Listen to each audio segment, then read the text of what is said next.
IQ inspired 221 में आपका स्वागत है।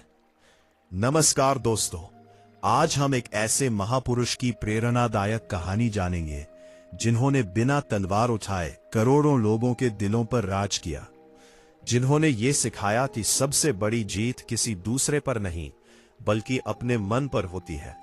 ये कहानी है राजकुमार सिद्धार्थ से गौतम बुद्ध बनने की, त्याग, तपस्या, करुणा और सत्य की खोज की।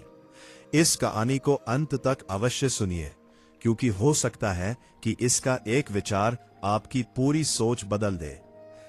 करीब 2500 वर्ष पहले, जब भारत अनेक छोटे छोटे राज्यों में बंटा हुआ था, तब समाज में ऊंच नीच, अंधविश्वास और कर्मकांड का प्रभाव बहुत अधिक था।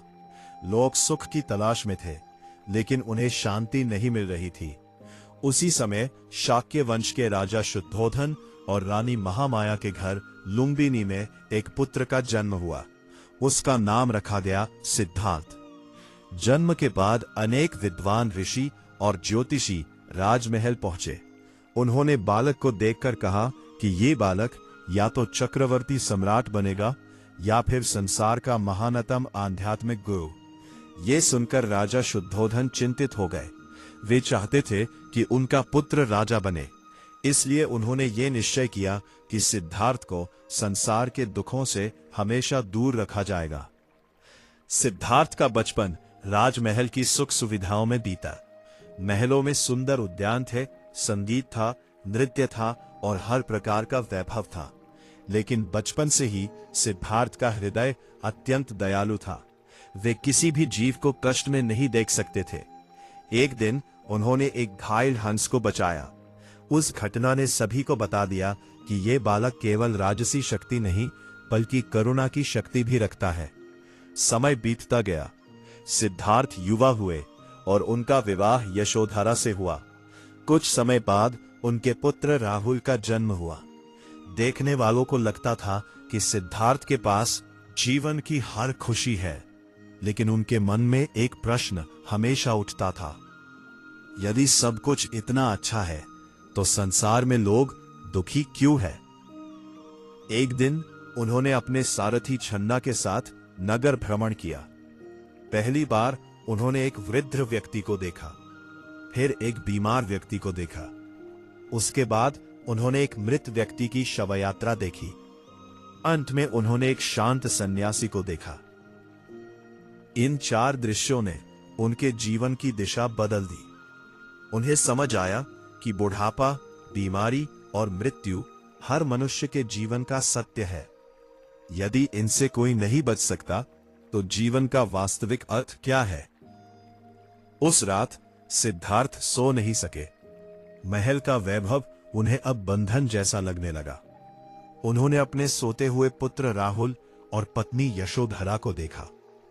उनके मन में प्रेम भी था और सत्य की खोज का संकल्प भी।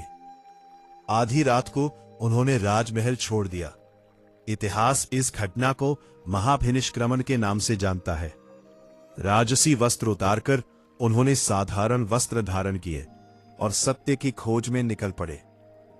अगले कई वर्षों तक उन्होंने अनेक गुरुओं से शिक्षा ली, कठिन तपस्या की, कई दिनों तक भोजन नहीं किया। उनका शरीर इतना कमजोर हो गया कि हड्डियां दिखाई देने लगी। लेकिन उन्हें यह अनुभव हुआ कि अत्यधिक कष्ट देना भी मुक्ति का मार्ग नहीं है।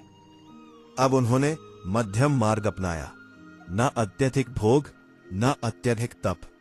उन्होंने संकल्प लिया कि जब तक सत्य की प्राप्ति नहीं होगी तब तक वे ध्यान से नहीं उठेंगे। वे गया के निकट एक पीपल के वृक्ष के नीचे बैठ गए। कई दिनों तक गहन ध्यान किया। मन में अनेक प्रकार के विचार आए। भय आया, मोह आया, प्रलोभन आया, लेकिन उनका संकल्प अडिग रहा। अंततः वैशाख पूर्णिमा की रात उन्हें ज्ञान की प्राप्ति हुई। उसी क्षण सिद्धार्थ गौतम बुद्ध बन गए। उन्होंने जाना कि संसार में दुख है, दुख का कारण है, दुख का अंत संभव है और उस अंत तक पहुंचने का एक मार्ग भी है।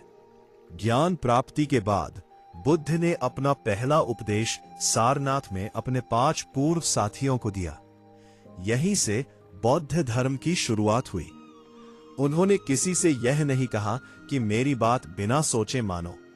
उन्होंने कहा, स्वयं समझो, स्वयं परखो और सत्य को अपने अनुभव से जानो। धीरे धीरे राजा, व्यापारी, किसान, मजदूर, स्त्रियां और सामान्य लोग उनके अनुयायी बनने लगे। बुद्ध ने सभी को समान दृष्टि से देखा। उनके लिए न कोई ऊंचा था, न कोई नीचा। उन्होंने प्रेम, करुणा, अहिंसा, सत्य और आत्म संयम का संदेश दिया। उनकी वाणी सरल थी, इसलिए सामान्य लोग भी उनकी बात आसानी से समझ जाते थे। वे कहते थे कि क्रोध का उत्तर क्रोध नहीं बल्कि करुणा है। घृणा का अंत घृणा से नहीं, प्रेम से होता है। जो अपने मन को जीत लेता है वही संसार का सबसे बड़ा विजेता है। यही कारण है कि आज भी 2500 वर्षों के बाद गौतम बुद्ध का संदेश पूरी दुनिया में लोगों को शांति और प्रेरणा देता है।